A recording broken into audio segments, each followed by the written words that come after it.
The storm had been coming all afternoon, the way storms come to the coast of Maine. First as a smell, iodine and cold iron, then as a pressure behind the eyes, and only at the end as rain. By the time Grace Holloway climbed the narrow stairs to the attic of the inkwell, the windows of the old building were already weeping, and the single bulb overhead swung on its cord with each gust that shouldered against the roof. She had come up only to find the leak, that was all.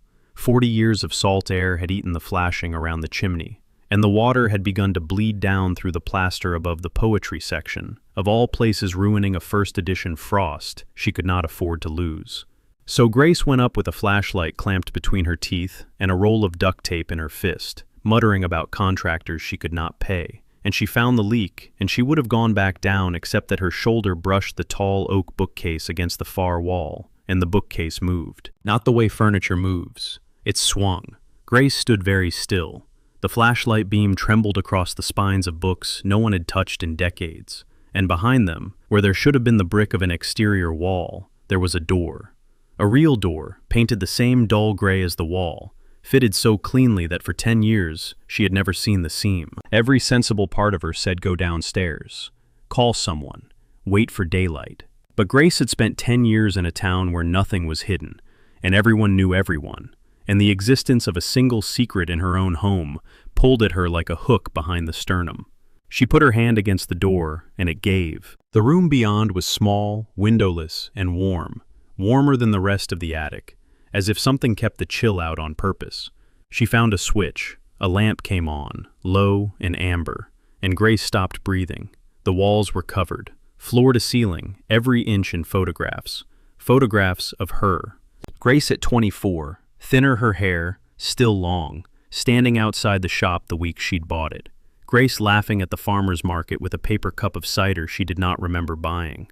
Grace asleep on the train to Boston. Grace, crying. She remembered that day, the 3rd anniversary, when she'd sat on the harbor wall at dawn and let herself fall apart where no one could see. Except someone had seen. Someone had been close enough to capture the exact angle of her grief and pin it to a wall in her own attic. There were notes, too. Index cards in a precise, almost surgical hand. March 4th flu did not open the shop. No visitors. June 19th, argument with landlord, re-rent. Resolved.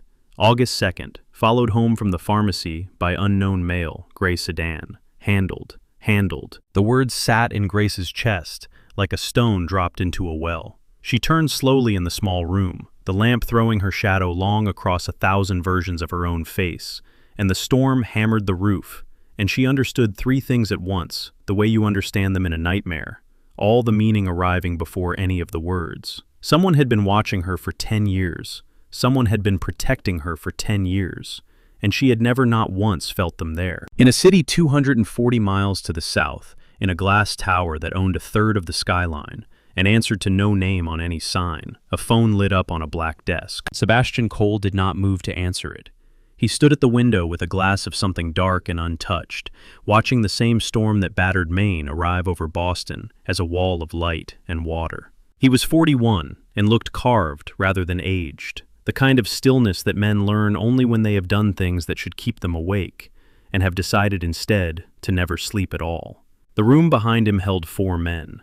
None of them spoke unless he turned around. The phone buzzed a second time, a third. It was the only number in the world that could make Sebastian Cole's jaw tighten, not because of who it belonged to, but because of what it monitored. He had set the alert himself years ago, with his own hands, on a system that did exactly one thing. It told him the instant the door in the attic of a bookshop in Hartwell, Maine, was opened. He picked up the phone. He read the single line of text. He set the glass down so gently it made no sound, which was somehow worse than if he had thrown it. "Marco," he said. His consigliere, the only man in the room old enough to remember Sebastian before he became the thing the city feared, stepped forward. "Boss." She found the room. The silence that followed had weight. Marco had been there 10 years ago. Marco was the only living person who knew what the room meant, that it was not, as the men assumed, the trophy collection of a powerful man's obsession. That it was something closer to a confession Sebastian had never been able to make out loud. "What do you want to do?" Marco asked carefully. Sebastian looked back out at the storm. For 10 years the arrangement had been simple and absolute. He kept her safe, and she never knew he existed. He had built an entire architecture of invisibility around her. The vanished debts she thought were clerical mercy. The lease her landlord renewed each year without quite knowing why he kept doing it. The men who'd come sniffing around her shop, and then abruptly found other towns to be in. He had never spoken to her. He had never let her see his face.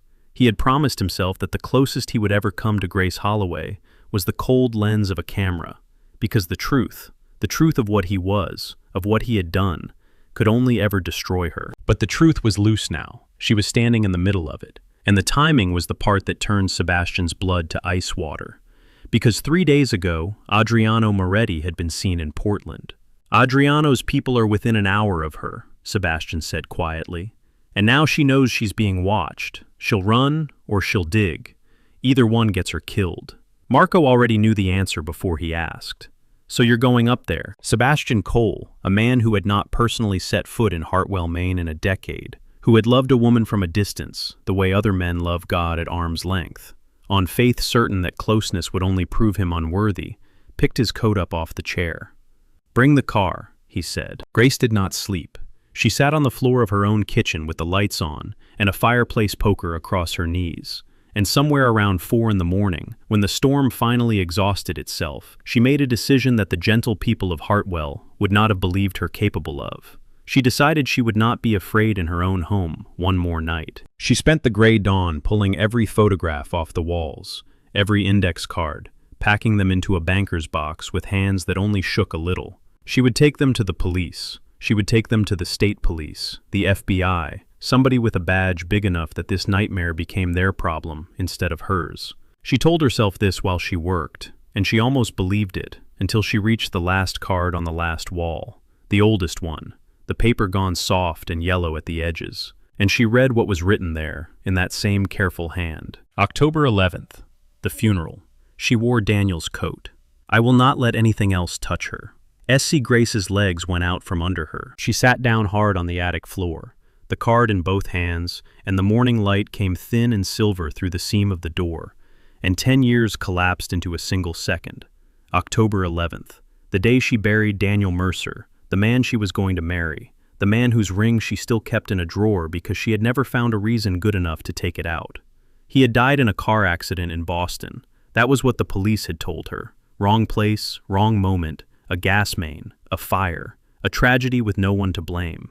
She had built 10 years of survivable grief on the foundation of no one to blame. I will not let anything else touch her. Somebody had been at Daniel's funeral. Somebody had watched her in his coat, and somebody had spent the entire decade since making sure she never bled again. She was still sitting there, the card pressed to her mouth when she heard the bell over the shop door downstairs. The little brass bell she'd hung herself. It rang soft and ordinary the way it rang for tourists and regulars and the mailman. The shop was supposed to be locked. Grace came down the attic stairs slowly, the poker back in her grip, and through the gap in the stairwell, she saw him before he saw her. He stood in the center of her bookshop, in a black coat beaded with the last of the rain, perfectly still the way the eye of a storm is still. He was not looking at the shelves. He was looking at the floor, at the worn place in the boards by the front window, where she always stood, as if he were reading something off the wood. And when he lifted his head and his eyes found her on the stairs, Grace felt the bottom drop out of the world, because she had never seen this man in her life. And yet some animal part of her recognized him completely, the way you recognize the shape of a thing that has been standing behind you for years. You shouldn't have come up here yourself, he said. His voice was low and unhurried, and it filled the whole shop without ever rising. It isn't safe for you anymore. Grace's hand tightened on the poker. Who are you? My name is Sebastian Cole. He said it the way other men confess to crimes, and I'm the reason you're still alive. She did not throw the poker. She wanted to. Every reasonable instinct screamed at her to scream, to run into the street, to call the 4 people in Hartwell who would come at a run. But the index card was still in her free hand. I will not let anything else touch her. And the man in front of her had not taken a single step closer. He stood with his hands loose at his sides, palms slightly open, the way you stand when you are trying very hard not to frighten an animal you have already cornered. You've been watching me, Grace said. Her voice came out steadier than she felt. For 10 years, you built a shrine in my attic. It isn't a shrine. Then what is it? For the first time, something moved behind his face. It was gone almost before she saw it. "It's a record," he said, "of a debt I can never pay." Outside, a car door closed, then another. Sebastian Cole's head turned a fraction of an inch toward the sound, and Grace watched the man transform, not visibly nothing so dramatic, but the temperature of him changed.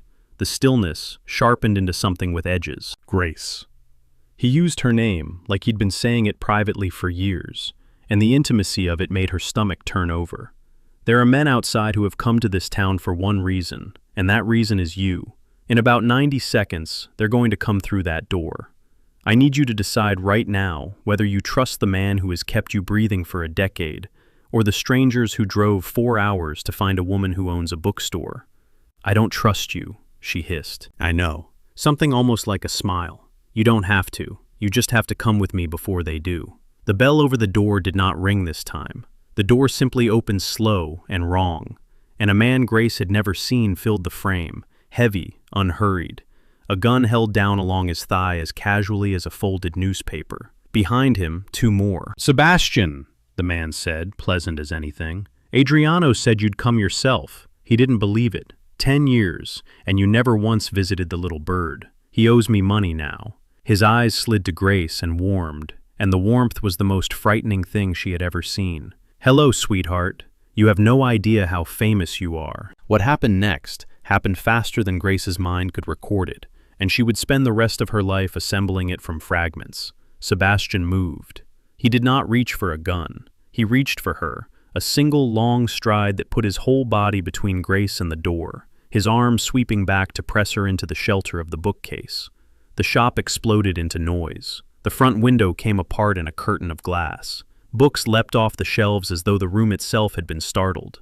Grace was on the floor with the weight of him over her, the smell of his coat and gunpowder and rain, and his voice was in her ear, perfectly calm, in the middle of the world ending, saying, stay down, I have you." She felt the impact of him take a hit meant for her. She felt his body flinch and hold. And then his men were there, Marco and 3 others, coming through the back. And the shop was full of thunder. And then abruptly it was over, and the silence afterward rang louder than the guns. Sebastian rolled off her.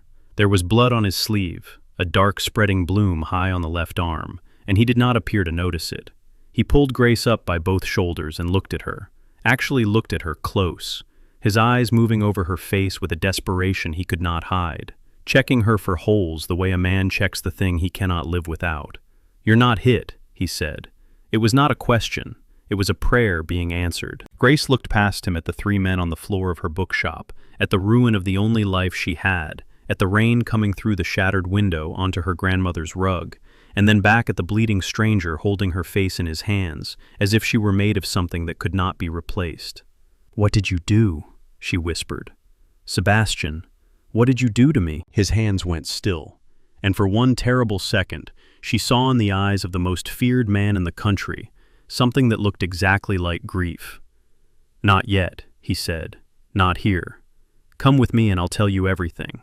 I swore I'd never let you find out, but I'd rather you hate me alive than mourn me again." Mourn me again.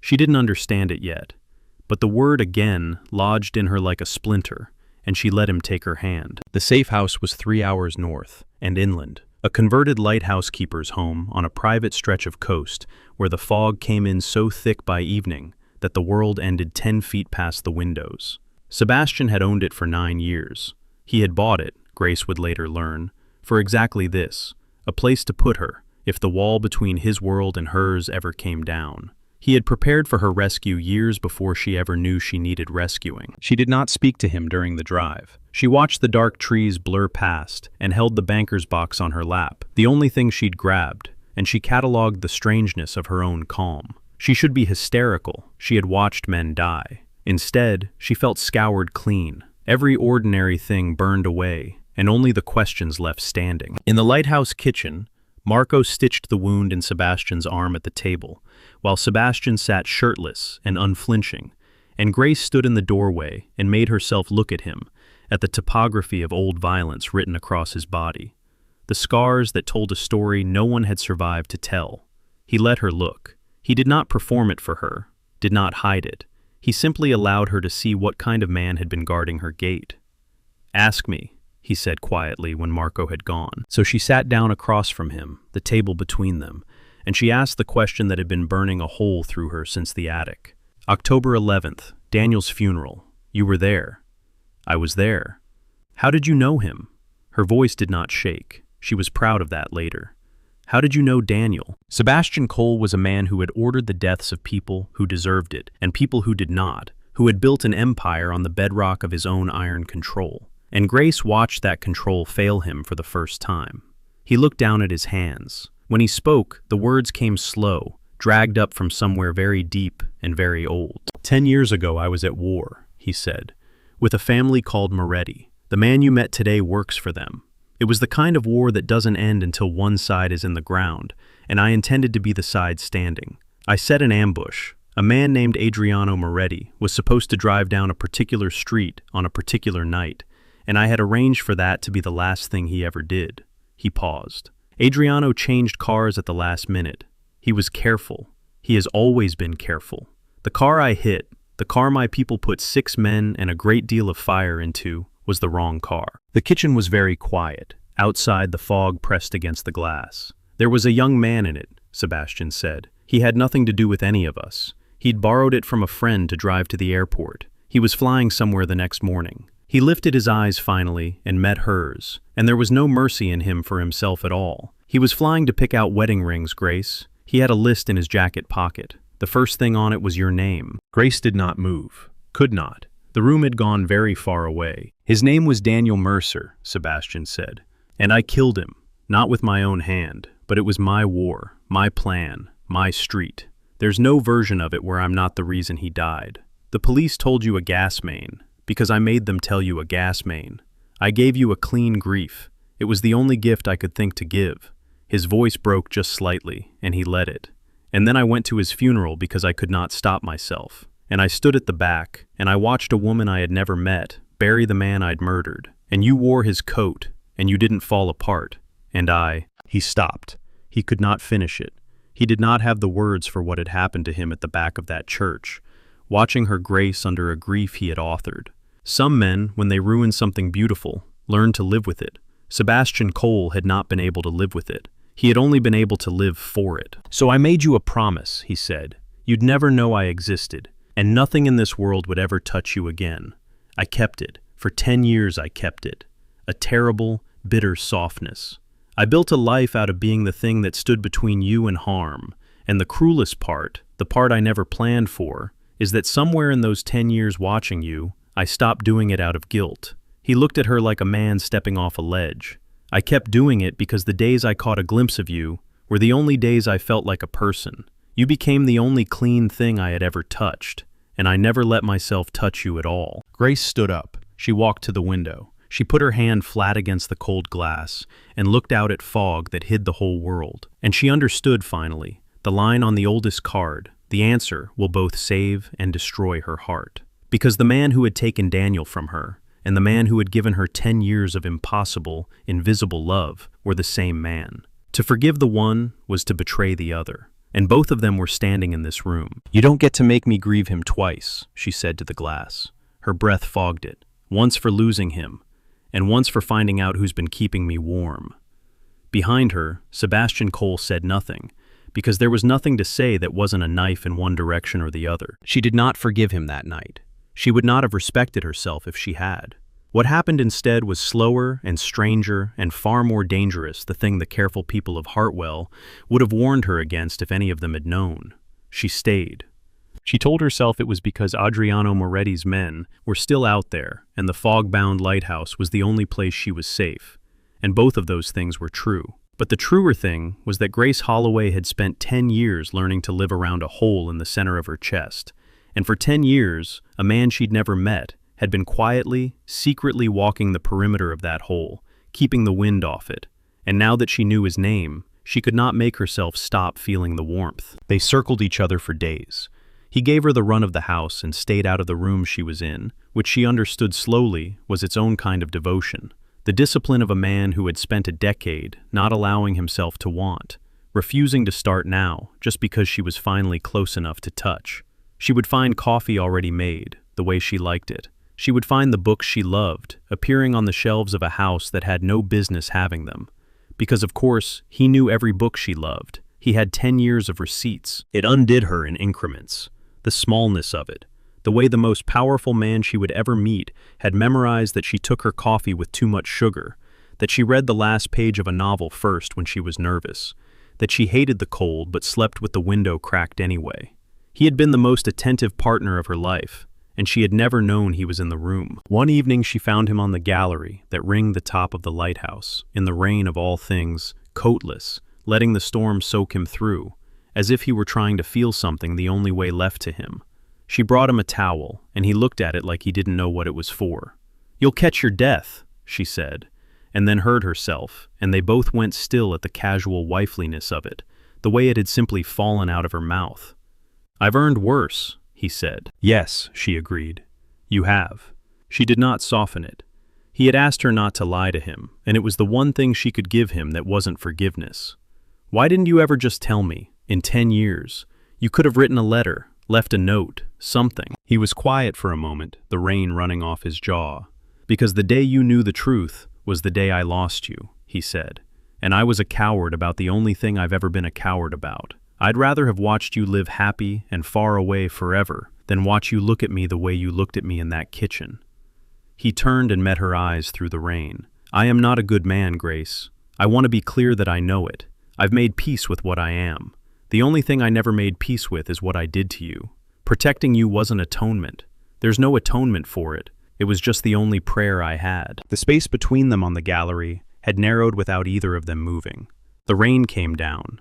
His hand lifted slowly, the way a hand lifts towards something sacred, and stopped an inch from her cheek, close enough that she could feel the heat of his palm, the restraint shaking through it, and then he closed his fingers and let it fall. Because he had spent 10 years not touching her, and he would not start by stealing it. It was Grace who closed the distance. She would think about that for the rest of her life, that in the end, she was the one who reached. She took his fallen hand and pressed it to her own cheek, and felt the breath go out of him like something breaking. And the rain fell on both of them, and neither of them said a word because there were no words clean enough. It was not forgiveness. It was something more frightening than forgiveness. It was a beginning. Adriano Moretti was a patient man, and patient men are the most dangerous kind, because they have already accepted that they will not enjoy the early part of their revenge. He had spent 10 years learning the shape of the thing Sebastian Cole had taken from him, a brother lost in the long war, and the future of a family that had once stood as equals and now stood as a footnote in someone else's empire. He had spent the last 2 of those years learning the shape of the thing Sebastian loved, which was harder because Sebastian had hidden her so well. But everything leaves a trace, a renewed lease here, a debt that paid itself off there, a pattern of a powerful man's invisible hand resting again and again on the same small town in Maine. Adriano had pulled on that thread for 2 years, and at the end of it, he had found Grace Holloway. And he had understood at once that he had found the only weapon that could ever truly wound Sebastian Cole. The lighthouse was supposed to be a secret, but Marco, loyal gray-haired Marco, who had been at Sebastian's side for 30 years, had a daughter. And Adriano Moretti was a patient man who understood that you do not break a loyal man by threatening him. You break him by threatening the one thing he loves more than his boss. So on the 9th night, the fog came in thick and silent, and the men came with it. Grace woke to the sound of a single gunshot somewhere below her, and then Sebastian was in her room before the echo had died, fully dressed, a gun in his hand, and his eyes already old with something. "They're here," he said. "Marco's down, maybe dead. I need you to listen to me and not argue." "Sebastian, there's a boat at the base of the cliff stairs. Marco's daughter is on it, and a man named Cooper who would die before he let anything happen to either of you. You're going to go down those stairs in the dark, and you are not going to look back no matter what you hear. Do you understand me? Come with me." "I can't." He was checking the gun, his voice flat with the calm of a man who has already made his peace. "They came for you. As long as I'm between you and them, they'll always be choosing whether to chase you or finish me. I'm going to make sure they choose me." He looked up, and the mask slipped one last time, and she saw all of it, 10 years of it, in his face. "It was always going to end with me dying for you, Grace. I just got an extra 10 years I didn't deserve. Go." She did not go. She would think about this too for the rest of her life. that she had spent 34 years being a gentle woman in a town where nothing happened, and that when the moment finally came, she did not run. She grabbed the front of his shirt in both fists, and she said, "I have buried one man because of your war. I am not burying you. You don't get to decide that you're worth less than your guilt. I decide what you're worth to me. Do you understand that?" For a moment, the most feared man in the country had no answer at all. And then the door at the end of the hall came off its hinges, and there was no more time for anything but blood. What Grace remembered afterward came in cinematic flashes lit by muzzle fire and the swinging beam of the old lighthouse lamp. Sebastian moving through the dark of his own house like he'd been born in it, putting himself in every doorway between her and harm. The stair rail splintering by her head. Cooper, the silent man from the boat, appearing out of nowhere to pull her down a half-second before a shot took the place where her chest had been. The cold spray of the sea coming up the cliff stairs.